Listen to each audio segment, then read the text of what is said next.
আজ পড়াবো little drops of water.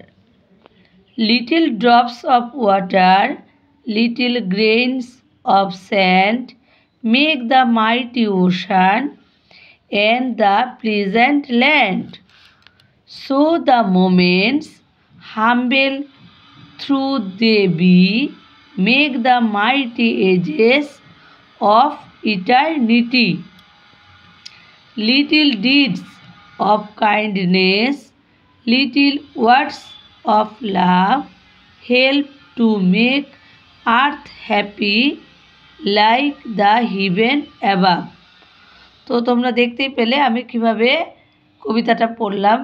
আমি যেভাবে পড়লাম এইভাবেই তোমরা 5 বার পড়বে, তাহলে দেখবে কবিতাটা তোমাদের মুখস্থ হয়ে গেছে বা রাইমসটা তোমাদের মুখস্থ হয়ে গেছে। তো ta ta, bye bye, see you. আবার তোমাদের সাথে দেখা হচ্ছে নেক্সট কোনো ভিডিওতে।